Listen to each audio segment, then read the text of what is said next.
আসসালামু আলাইকুম এভরিওয়ান, আশা করি সবাই ভালো আছেন।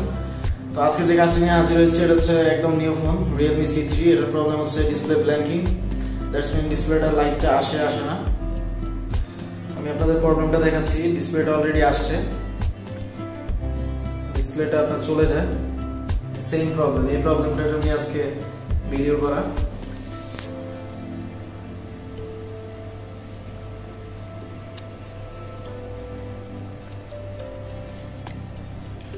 তো যাই হোক বন্ধুরা, এই প্রবলেমটা যদিও নতুন, এই প্রবলেমটা আগে পরে তেমন কোনো কাজ করা হয়নি, অন্যান্য ফোনে করা হয়েছে, সেটা অনেক পুরাতন ফোনের, বাট এটা একদমই আপডেট ফোন। এটার বিস্তারিত বিষয় আজকে আলাপ করবো যে এটা কীভাবে ঠিক করতে হয়। যদিও আমিও ফার্স্ট এই c3 বিষয়ে, c3 আগে কখনো খোলা হয়নি, করা হয়নি। তো যদিও অন্যান্য কাজ করা হয়েছে, বাট এই ধরনের প্রবলেম করা হয়নি। তো যাই হোক বন্ধুরা, আপনারা যারা আমার চ্যানেলে নতুন তারা অবশ্যই সাবস্ক্রাইব করবেন, আর অলরেডি যারা সাবস্ক্রাইব করেছেন তাদেরকে অসংখ্য ধন্যবাদ। আর যাদের ভালো লাগবে তারা অবশ্যই লাইক কমেন্ট শেয়ার করবেন, কমেন্ট করতে।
আমি জাস্ট কোনো কাজ করি নাই, শুধুমাত্র গ্রাফিক্স আইসিটা একটু লাগা দিয়ে দিচ্ছিলাম। একটু রিয়েক্ট করেছিলাম জাস্ট গ্রাফিক্স আইসিটা, জাস্ট গ্রাফিক্স আইসিটা আমি একটু রিহেট করে নিলাম, দেন বাতি ওকে। এখন আর কোনো প্রবলেম দিচ্ছে না, এখন সম্পূর্ণ ওকে। আগে ডিসপ্লেটা আসতো যাইতো ব্ল্যাঙ্কিং করতো, ব্লিঙ্কিং, আর এখন একদম সম্পূর্ণ ওকে, কোনো ধরনের প্রবলেম নেই, একদম ফিক্সড।